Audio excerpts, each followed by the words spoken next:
गरिमा और प्रज्ञा दोनों बचपन से ही पक्की सहेलियां थी। दोनों में हमेशा से ही बहुत प्यार था और पूरे गांव में उनकी दोस्ती के चर्चे थे। मगर उनकी दोस्ती में एक नया मोड़ तब आता है जब गरिमा की शादी एक अमीर घर में हो जाती है और प्रज्ञा की एक गरीब घर में। आइए देखते हैं कि दोनों सहेलियों की जिंदगी में आखिर क्या होता है और कैसे वो अपनी दोस्ती निभाती हैं। एक दिन गरिमा के माता पिता के पास उसके लिए एक बहुत अच्छा रिश्ता आता है। गरिमा और प्रज्ञा साथ में ही कमरे में बैठकर बातें कर रहे थे कि तभी गरिमा की माँ उसे आवाज लगाती है। गरिमा, अरे ओ गरिमा बेटा, जरा बाहर तो आना। मेरे पास तुम्हारे लिए एक बहुत अच्छी खुशखबरी है। क्या? कैसी खुशखबरी माँ? अरे तुम्हारे लिए शहर से एक बहुत बड़ा रिश्ता आया है।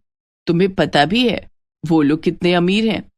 उन्होंने तुम्हारी बस एक तस्वीर देखकर तुम्हें एक झटके में पसंद कर लिया। अरे तुम्हारे तो भाग्य फिर गए हैं बेटा। ये सुनकर गरिमा तो बहुत खुश होती है, मगर प्रज्ञा को गरिमा से जलन होने लगती है। लेकिन वो किसी तरह अपनी ये जलन छिपा लेती है। उसे एहसास था कि ये जलन उसकी दोस्ती के लिए अच्छी नहीं थी। अरे वाह गरिमा, ये तो बड़ी अच्छी बात है। मैं तुम्हारे लिए बहुत खुश हूँ।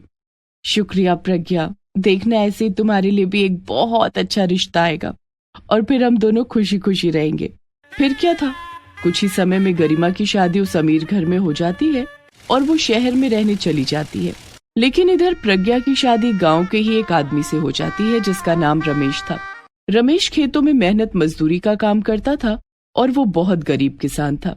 दूर दूर शादी होने के कारण प्रज्ञा और गरिमा के बीच में बात होना अब काफी कम हो गया था। लेकिन जब भी गरिमा प्रज्ञा को फोन करती, प्रज्ञा के मन में गरिमा को लेकर जलन और ज्यादा बढ़ जाती थी। उसे धीमे धीमे अपनी जिंदगी से नफरत होने लगी थी और साथ ही साथ गरिमा से भी। उसे लगता था कि गरिमा बहुत मतलबी है और कभी भी उसको याद नहीं करती। एक दिन प्रज्ञा अपने घर में खाना बना रही थी कि तभी उसे गरिमा का फोन आता है। अरे ये मुझे क्यों फोन कर रही है? क्या काम है इसे मुझसे? खैर, उठाकर ही देखती हूँ। प्रज्ञा गरिमा का फोन उठा लेती है। हेलो प्रज्ञा, कैसी हो तुम? मैं तो ठीक ही हूँ। गरिमा तुम बताओ। वो असल में मेरी बेटी सिया का पहला जन्मदिन है और अगले हफ्ते संजय उसके जन्मदिन की पार्टी रख रहे हैं, तो तुम आ जाओ ना। इस बार माँ भी नहीं आ रही। मेरा बहुत मन है कि तुम अपने पति रमेश को लेकर आओ। हम कब से मिले नहीं है ना। क्या? रमेश को लेकर? अब नहीं, उन्हें खेतों में बहुत काम है, वो नहीं आ पाएंगे। हाँ मगर मैं आ जाऊंगी। वैसे कब आना है? अच्छा कोई बात नहीं, पार्टी अगले हफ्ते। प्रज्ञा ठीक है, मैं आ जाऊंगी। प्रज्ञा फोन काट देती है और सोच में पड़ जाती है। हे भगवान, गरिमा ने मुझे क्यों बुलाया? कहीं ये मुझे वहां बुलाकर अपने अमीर दोस्तों के बीच में नीचा तो नहीं दिखाना चाहती? अब मैं क्या करूं? मेरे पास तो अच्छे कपड़े भी नहीं है। वहां जाकर तो पक्का मेरी बेइज्जती होने वाली है। प्रज्ञा ये सब सोच ही रही थी कि तभी रमेश खेतों से घर लौटता है। अरे अच्छा हुआ तुम आ गए, मुझे तुमसे एक जरूरी बात करनी है। क्या? कैसी बात प्रज्ञा? मुझे पैसे चाहिए। वो गरिमा है ना, उसने मुझे अपनी बेटी के जन्मदिन पर बुलाया है और तुम तो जानते हो ना वो कितनी अमीर है। मैं ऐसे तो नहीं जा सकती वहां। पहले मुझे अपने लिए कपड़े खरीदने पड़ेंगे और फिर उसकी बेटी के लिए तोहफा भी।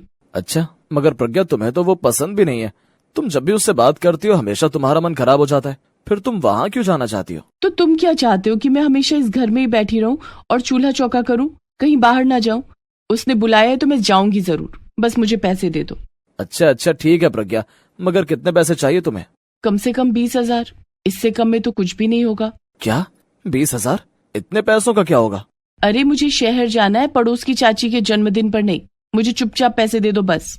अच्छा ठीक है प्रज्ञा, मैं किसी तरह से 10,000 का इंतजाम कर दूंगा, मगर इससे ज्यादा नहीं हो पाएंगे। प्रज्ञा मुंह बना लेती है, मगर वो और कर भी क्या सकती थी। अगले ही दिन वो पैसे लेकर शहर चली जाती है। प्रज्ञा सीधा गरिमा के घर पहुंचती है और उसका घर देखकर प्रज्ञा के तो होश ही उड़ जाते हैं। हे भगवान, इतना बड़ा घर! ये गरिमा इतने बड़े घर में रहती है? वाह, इसमें तो मेरा पूरा मोहल्ला रह ले। प्रज्ञा घर के बाहर खड़ी होकर घर को देख ही रही थी कि तभी पीछे से एक कार के हॉर्न की आवाज आती है और प्रज्ञा सहम जाती है। वो पीछे मुड़कर देखती है तो पीछे एक कार हॉर्न बजा रही थी। कार में गरिमा बैठी हुई थी और ड्राइवर कार चला रहा था। प्रज्ञा को देखकर गरिमा खुशी से बाहर निकल आती है और प्रज्ञा को गले लगा लेती है। अरे प्रज्ञा, तुमने तो मुझे सरप्राइज ही कर दिया। तुम जल्दी कैसे आ गई? अब वो गरिमा, मैंने सोचा कि क्यों ना जल्दी आ जाऊं, तो तुम्हारे साथ थोड़ी शॉपिंग ही कर लूंगी। मेरे पास पार्टी में पहनने के लिए अच्छे कपड़े भी नहीं थे ना, इसलिए। अरे हाँ हाँ, बिल्कुल प्रज्ञा, आओ अंदर आओ, फिर हम बाद में शॉपिंग पर चलेंगे। गरिमा प्रज्ञा को अंदर ले जाती है। अंदर कई सारे नौकर चाकर थे। वाह वाह गरिमा, तुम्हारे घर में तो बहुत सारे नौकर चाकर हैं। हाँ प्रज्ञा, घर में 5 नौकर हैं, अलग अलग कामों के लिए। वैसे आओ, पहले मैं तुम्हें तुम्हारा कमरा दिखा देती हूँ, फिर हम साथ में खाना खाएंगे। मैंने तुम्हें सच में बहुत याद किया प्रज्ञा, तुम्हें इतने दिनों बाद देखकर मुझे बहुत अच्छा लग रहा है। हाँ मुझे भी गरिमा। गरिमा प्रज्ञा को उसके कमरे में ले जाती है और फिर उससे कहती है, अच्छा प्रज्ञा, तुम एक काम करो, नहा लो और फ्रेश होकर तैयार हो जाओ, फिर हम दोनों शॉपिंग पर चलेंगे और बाहर ही खाना खाएंगे, ठीक है ना? हाँ ठीक है गरिमा। गरिमा के जाते ही प्रज्ञा सोचती है, वाह, जरा देखो तो कितना बड़ा घर है, कितने नौकर हैं। भगवान, मैंने ऐसा कौन सा गुनाह किया था जो मुझे ऐसा पति और घर मिला। प्रज्ञा नहा धोकर तैयार हो जाती है। वो तैयार हो ही रही थी कि तभी गरिमा वापस प्रज्ञा के पास आ जाती है। तुम तैयार हो गई प्रज्ञा? चलो हम शॉपिंग पर चलते हैं। प्रज्ञा ने बाहर जाने के लिए काम साड़ी पहन रखी थी, लेकिन गरिमा ने बहुत अच्छे कपड़े पहन रखे थे और वो बहुत अच्छे से तैयार थी। ये देखकर प्रज्ञा को काफी अजीब महसूस होता है। अरे गरिमा, हम तो बस शॉपिंग करने जा रहे थे, ये तुमने इतने अच्छे कपड़े क्यों पहन लिए? ऐसा लग रहा है कि अभी पार्टी में जा रही हो तुम। मैं तो बाहर जाते वक्त अक्सर ऐसे ही कपड़े पहनती हूँ। वैसे प्रज्ञा, इससे याद आया कि मुझे भी पार्टी में पहनने के लिए कपड़े लेने हैं। अच्छा हुआ तुम आ गई। चलो अब जल्दी चलते हैं, वरना देर हो जाएगी। अच्छा ठीक है, चलो। गरिमा प्रज्ञा को एक बहुत बड़े मॉल में ले जाती है, जहां पर साड़ियों का एक बहुत बड़ा शोरूम था। प्रज्ञा वहां घुसते ही सोचती है, अरे ये जगह तो बहुत बड़ी है, यहाँ पर तो बहुत महंगी महंगी साड़ियां होंगी, मैं कैसे खरीद पाऊंगी? अरे क्या हुआ प्रज्ञा, क्या सोचने लगी? आओ ना। हाँ हाँ आई। प्रज्ञा और गरिमा वहां पर बहुत सुंदर सुंदर साड़ियां देखते हैं। गरिमा को एक साड़ी बहुत पसंद आती है, मगर वो बहुत महंगी थी।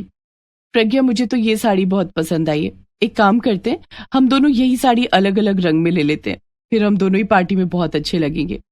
अरे नहीं नहीं गरिमा, ये साड़ी तो बहुत महंगी है, मैं ये नहीं ले सकती, मैं किसी छोटी दुकान से साड़ी ले लूंगी। क्या? अरे प्रज्ञा, तुम पैसों की चिंता मत करो, मैं हूं ना, अगर तुम्हारा मन है तो मैं साड़ी के पैसे दे दूंगी। प्रज्ञा को ये सब सुनकर लगने लगता है कि गरिमा ये सब बोलकर सिर्फ अपने पैसों का घमंड दिखा रही है और उसे सचमुच में प्रज्ञा से कोई लेना देना नहीं है।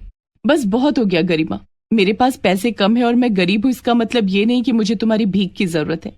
मैं अपनी साड़ी खुद खरीद सकती हूँ, यहाँ से नहीं तो कहीं और किसी छोटी दुकान से। प्रज्ञा की ऐसी कड़वी बातें सुनकर गरिमा को बहुत दुख होता है। अरे ये तुम कैसी बातें कर रही हो प्रज्ञा, ऐसा तो कुछ भी नहीं है, मैंने ये सब नहीं सोचा था। अच्छा अच्छा ठीक है, अब तुम अपनी साड़ी ले लो, बस मैं कहीं और से ले लूंगी अपनी साड़ी। गरिमा अपने लिए साड़ी खरीद लेती है और प्रज्ञा अपने लिए दूसरी दुकान से साड़ी ले लेती है। पार्टी वाले दिन गरिमा जब तैयार हो ही रही थी, प्रज्ञा तैयार होकर पार्टी में पहुंच जाती है, मगर वो देखती है कि पार्टी में सभी लोग बहुत ज्यादा सजे धजे थे। तभी कुछ औरतें प्रज्ञा को इशारा करके अपने पास बुलाती हैं। क्या आपने मुझे बुलाया क्या? हाँ हाँ वेट्रेस, जरा हमारे लिए जल्दी से 2 ग्लास जूस लेकर तो आना। हाँ, और मेरे लिए पनीर टिक्का। क्या? मैं वेट्रेस नहीं हूँ। हैं? फिर कौन है तू? शक्ल और कपड़ों से तो बिल्कुल वेट्रेस ही लग रही है। हाँ हाँ, तुझे इस अमीरों की पार्टी में भला घुसने किसने दिया?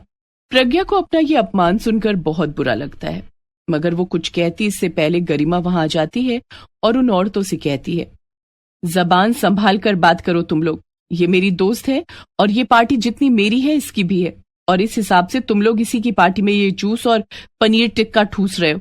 लगता है कि तुम लोगों के पास केवल पैसा ही है, तमीज नहीं। गरिमा का ऐसा जवाब सुनकर वो औरतें चुपचाप वहां से चली जाती हैं और प्रज्ञा भी ये सब सुनकर दंग रह जाती है। गरिमा, तुमने अपने अमीर दोस्तों को मेरे लिए इतना सुना दिया?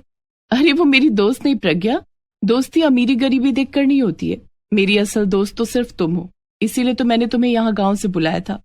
प्रज्ञा ये सुनकर भावुक हो जाती है, मगर तभी वहां पर संजय अपनी बेटी सिया को लेकर आ जाता है। आप ही प्रज्ञा है ना? गरिमा ने मुझे आपके बारे में बहुत बताया है, हमेशा अपनी और अपने दोस्तों के किस्से सुनाया करती है। संजय की ऐसी बातें सुनकर प्रज्ञा को अपनी गलतियों का एहसास हो जाता है, मगर वो पार्टी में गरिमा से कुछ भी नहीं कहती। अगले दिन जब घर वापसी का समय हो जाता है, प्रज्ञा गरिमा से कहती है, मुझे माफ कर दो गरिमा, मैंने तुम्हारे साथ बहुत बुरा बर्ताव किया। कोई बात नहीं प्रज्ञा, ये सब तो दोस्ती में चलता ही रहता है, मगर अच्छी बात यह है कि अब सब ठीक है। हाँ, पर अब मुझे जाना होगा, लेकिन अब मैं जल्द ही वापस तुझसे मिलने आऊंगी। हाँ प्रज्ञा, वैसे ये लो तुम्हारे लिए एक छोटा सा तोहफा। ये क्या है गरिमा? ये वैसी दूसरी साड़ी है जो मैंने अपने लिए उस दुकान से ली थी। मैंने उसी दिन 2 साड़ियां ले ली थी, एक अपने लिए और एक तेरे लिए, और वो भी अलग अलग रंग में। अब हम अगली बार इसे साथ साथ पहनेंगे, ठीक है? प्रज्ञा ये सुनकर गरिमा को गले लगा लेती है और वापस खुशी खुशी अपने गांव चली जाती है। इसके बाद उनकी दोस्ती और भी पक्की हो जाती है।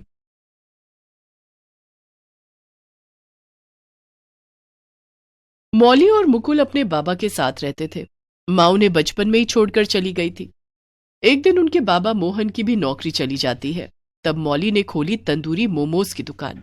14 साल की मौली और 10 साल का मुकुल दोनों उस समय घर पर अकेले रहते जब मोहन काम पर जाया करता था। मौली बड़ी बहन होने का फर्ज बखूबी निभाती और मुकुल की अच्छे से देखभाल करती। मुकुल, चल खाना खा ले, मैंने दाल चावल बनाए हैं। दीदी, तुम रोज मुझे अपने हाथों से खाना खिलाती हो। माँ होती तो वो भी मुझे ऐसे ही प्यार करती, है ना? हाँ मुकुल, माँ हमें ऐसे ही प्यार करती। माँ खाना भी बहुत अच्छा बनाती थी। माँ को याद करके दोनों भाई बहन की आंखें भर आती हैं। आंसू पोंछते हुए मौली मुकुल को अपने हाथों से खाना खिलाती है। दीदी, तुम्हारे हाथ से बने खाने में भी बिल्कुल वैसा ही स्वाद है जैसा माँ के हाथों में था। अच्छा, बातें कम कर और जल्दी जल्दी खाना खा ले। दीदी, तुम भी खाओ ना। मुकुल अपने नन्हे हाथों से मौली को खाना खिलाने लगता है। खाना खाकर मुकुल खेलने लगता है और मौली घर के दूसरे कामों में लग जाती है। शाम हो जाती है। दीदी, बाबा कब आएंगे? मुकुल, तुझे तो पता ही है कि जब तक होटल बंद नहीं हो जाता बाबा घर नहीं आते। उन्हें आते आते आधी रात हो जाएगी। तू खाना खाकर सो जा। रात का खाना खिलाकर मौली मुकुल को सुलाने लगती है। तभी दरवाजे की कुंडी बजती है। दीदी, बाबा आ गए। हाँ मुकुल, तू आराम कर, मैं दरवाजा खोलती हूँ। मौली दरवाजा खोलती है तो मोहन घर के अंदर आता है। मेरी बच्ची, तूने खाना खाया? नहीं बाबा, मैंने मुकुल को खाना खिला दिया है। आपका इंतजार कर रही थी। आप और मैं दोनों साथ में खाएंगे। देख, आज मैं तुम दोनों के लिए क्या लाया हूँ। क्या लाए हो बाबा? आज मैं तुम दोनों के लिए तंदूरी मोमोज लाया हूँ। आज होटल में तंदूरी मोमोज बना था। सारे ग्राहक खाकर चले गए। होटल बंद होने वाला था, लेकिन ये थोड़ा सा तंदूरी मोमोज बच गया था। मैंने मालिक से कहकर थोड़ा सा तुम दोनों के लिए ले लिया। मोहन एक होटल में वेटर का काम करता था। वो अपने बच्चों के लिए रोज होटल से कुछ न कुछ खाने को लेकर आता। कभी चाउमीन, कभी रोल तो कभी पैटिस। आज वो पहली बार बच्चों के लिए तंदूरी मोमोज लेकर आया था। बाबा, मैं भी तंदूरी मोमोज खाऊंगा। हाँ मुकुल बेटे, मैं तुम दोनों के लिए लाया हूँ। मौली ने पैकेट खोला तो उसमें 4 पीस तंदूरी मोमोज थे, साथ में लाल चटनी भी थी। दोनों भाई बहन ने 2-2 पीस तंदूरी मोमोज खाए। बाबा, क्या तंदूरी मोमोज इतना टेस्टी होता है? होता होगा मौली बेटा, मैंने तो कभी नहीं खाया। ये तंदूरी मोमोज तो बहुत टेस्टी है। इसे खाकर बहुत अच्छा लग रहा है। आप भी खाओ ना बाबा। मौली ने एक तंदूरी मोमोज मोहन को भी खिलाया। तंदूरी मोमोज तो सच में बहुत स्वादिष्ट होता है। तभी मैं कहूँ कि लोग इसे इतना क्यों पसंद करते हैं। चलो बाबा, अब हम दोनों खाना खाकर सो जाते हैं। आपको सुबह काम पर जाना है ना? मौली अपना और मोहन का खाना लगाती है। दोनों खाना खाकर सो जाते हैं। अगले दिन सुबह मोहन जब होटल जाने लगता है तो मुकुल उससे कहता है, बाबा, आज भी तंदूरी मोमोज लेकर आना। ठीक है मुकुल बेटा, मालिक से कह दूंगा, वो तुम दोनों के लिए तंदूरी मोमोज दे देंगे। मोहन होटल चला जाता है और मौली घर पर रहकर मुकुल का ध्यान रखती है। लेकिन उस दिन होनी को कुछ और मंजूर था। मोहन जिस होटल में काम करता था वहां अचानक आग लग जाती है। आग बड़ी भयानक थी, जिसमें सारा होटल जलकर राख हो जाता है। मालिक, मत रोइए, भगवान सब ठीक कर देंगे। मोहन, मैं तो सड़क पर आ गया। न जाने ये सब कैसे हो गया और अब कब ठीक होगा पता नहीं। अब मैं तुम लोगों को काम पर नहीं रख पाऊंगा। उस दिन मोहन अपने मालिक को दिलासा तो दे रहा था, लेकिन वो खुद बहुत परेशान था कि अब वो क्या करेगा। मुकुल और मौली की परवरिश कैसे करेगा, उन्हें क्या खिलाएगा, परिवार का गुजारा कैसे चलेगा। शाम को मोहन भारी मन से घर लौटा। बाबा, आज होटल से हमारे लिए तंदूरी मोमोज लाए हो ना? लेकिन मोहन ने मुकुल की बात का कोई जवाब नहीं दिया। मुकुल ने मोहन के पास जाकर उसके दोनों हाथों की ओर देखा। मोहन खाली हाथ घर आया था। बाबा, आप तंदूरी मोमोज नहीं लाए? मुकुल, बाबा परेशान लग रहे हैं, बाबा को आराम से बैठ जाने दे, फिर उनसे बात करना। मोहन उदास होकर चारपाई पर बैठ जाता है। क्या बात है बाबा, सब ठीक तो है ना? नहीं मौली बेटी, कुछ ठीक नहीं है। अब मैं कभी होटल नहीं जा सकूंगा। क्यों बाबा, क्या मालिक आपसे नाराज हो गए हैं? नहीं, मालिक नाराज नहीं हुए हैं, भगवान हमसे रूठ गए हैं। आज होटल में ना जाने कैसे आग लग गई और सारा होटल जलकर खाक हो गया। ओह, ये तो बहुत बुरा हुआ बाबा, अब क्या होगा? वही तो सोच सोचकर मैं परेशान हो रहा हूं। आप परेशान मत हो बाबा, कोई ना कोई रास्ता जरूर निकल आएगा। आप देखना, जल्द ही सब ठीक हो जाएगा। आप हाथ मुंह धो लो, मैं खाना लगाती हूँ। मौली ने खाना लगाया और तीनों खाना खाने बैठे, लेकिन मोहन से खाना नहीं खाया जा रहा था। उधर मुकुल तंदूरी मोमोज की रट लगाए बैठा था। दीदी, मुझे तंदूरी मोमोज खाना है, उसका स्वाद मैं भूल नहीं पा रहा हूँ। मुकुल, आज तू खाना खा ले, मैं तेरे लिए कल तंदूरी मोमोज बना दूंगी। सच दीदी? हाँ मुकुल। मुकुल खाना खा लेता है। मौली मोहन को समझाकर खाना खिलाती है। दूसरे दिन, बाबा बाजार से थोड़ा मैदा और थोड़ी हरी सब्जियां ले आइए, मैं मुकुल के लिए तंदूरी मोमोज बना दूंगी। वो कल से तंदूरी मोमोज खाने की जिद कर रहा है। लेकिन मौली बेटी, तुझे तंदूरी मोमोज बनाना आता है? बाबा, ट्राई करने में क्या हर्ज है, शायद मैं तंदूरी मोमोज बना लूं। दीदी, क्या तुम सच में तंदूरी मोमोज बनाओगी? हाँ मुकुल। मोहन बाजार से तंदूरी मोमोज बनाने का सामान लाकर मौली को दे देता है। ये लो मौली बेटी, तंदूरी मोमोज बनाने का सामान ले आया हूँ। ठीक है बाबा। मौली ने उस दिन पहली बार बड़ी मेहनत से तंदूरी मोमोज बनाए और साथ में लाल चटनी भी बनाई। फिर उसने मुकुल और मोहन को तंदूरी मोमोज खाने के लिए दिया। वाह दीदी, तुम्हारे हाथ के तंदूरी मोमोज बड़े अच्छे लग रहे हैं। ये तो होटल वाले तंदूरी मोमोज से भी अच्छे हैं। क्या सचमुच में? हाँ मौली बेटी, मुकुल सच कह रहा है। ये तंदूरी मोमोज तो होटल वाले तंदूरी मोमोज से भी ज्यादा टेस्टी है। तू भी खा के देख। मोहन एक तंदूरी मोमो मौली को खिलाता है। मौली को यकीन ही नहीं हो रहा था कि ये तंदूरी मोमोज उसने ही बनाए हैं। अपने हाथों के बने तंदूरी मोमोज खाकर उसे एक आइडिया आता है। बाबा, क्यों ना मैं तंदूरी मोमोज बनाकर बेचने लग जाऊं? लेकिन मौली बेटी, उसके लिए ज्यादा सामान और बड़ा चूल्हा चाहिए। हमारे पास इतने पैसे कहाँ हैं? बाबा, आप बुरा न मानो तो एक बात कहूं? हाँ बोलो मौली बेटी, क्या बात है? मेरे पास माँ की एक आखिरी निशानी है, उनकी एक सोने की अंगूठी उन्होंने मुझे दी थी। इस अंगूठी को बेच दो, इससे जो पैसे मिलेंगे उससे हम अपनी एक छोटी सी दुकान खोलेंगे, जिसमें मैं तंदूरी मोमोज बनाकर बेचूंगी। अगर हमारा काम लोगों को पसंद आया तो ये भी माँ का आशीर्वाद ही होगा। मोहन उस अंगूठी को देखकर भावुक हो जाता है और अपनी पत्नी सुधा को याद करने लगता है। ये अंगूठी तो उसे शादी पर तेरी नानी ने दी थी। कोई बात नहीं, इस बुरे वक्त में सुधा की ही आखिरी निशानी हमारे काम आएगी। वो हर मुश्किल घड़ी में हमारे साथ रहती है। मोहन बाजार जाकर वो सोने की अंगूठी बेच देता है और तंदूरी मोमोज बनाने के लिए ढेर सारा सामान खरीद कर ले आता है। फिर मोहन और मौली मिलकर अपने घर के बाहर एक मिट्टी का चूल्हा बनाते हैं। मौली एक कुंड के दस्ते पर पेन से लिखती है, यहाँ तंदूरी मोमोज मिलता है, और उस दस्ते को अपने घर के दरवाजे पर टांग देती है। अब मैं कल से यहाँ तंदूरी मोमोज बनाऊंगी। दूसरे दिन से मौली अपने घर के बाहर तंदूरी मोमोज बनाने का काम शुरू कर देती है। थोड़ी ही देर में तंदूरी मोमोज ने अपना काम शुरू कर दिया और उसकी खुशबू से लोग उसकी तरफ खींचे चले आने लगे। उधर से कॉलेज के कुछ लड़के लड़कियां गुजर रहे थे। अरे यार देख, वहाँ तंदूरी मोमोज बन रहा है। हाँ चल, वहां चलकर तंदूरी मोमोज खाते हैं, आज तेरी बर्थडे पार्टी यहीं बन जाए। सभी वहां जाते हैं और तंदूरी मोमोज खाते हैं। तंदूरी मोमोज कैसे प्लेट दिए? 20 रुपए plate madam. 5 plate tandoori momos लगा दो। अभी लगाती हूँ मैडम जी। मौली ने 5 प्लेट तंदूरी मोमोज लगाकर सभी को दे दिया। अरे वाह, तंदूरी मोमोज तो बड़े टेस्टी हैं। कहाँ से बनाना सीखा? खुद से सीखा है मैडम जी, मैंने पहली बार तंदूरी मोमोज बनाए हैं। आपको अच्छे लगे?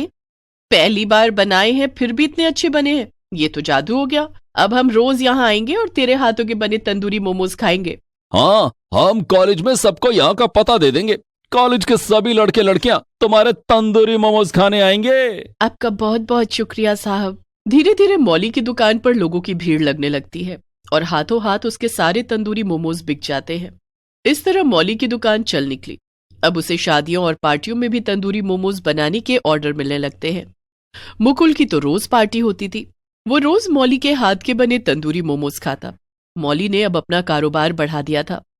उसकी दुकान में सारे चाइनीज फूड मिलने लगे। मोहन सारा कारोबार संभालता। मौली ने मुकुल का एडमिशन अब स्कूल में करवा दिया था। अब उन तीनों ने रहने के लिए बड़ा घर बना लिया और दुकान भी बड़ी कर ली थी। Please subscribe this channel.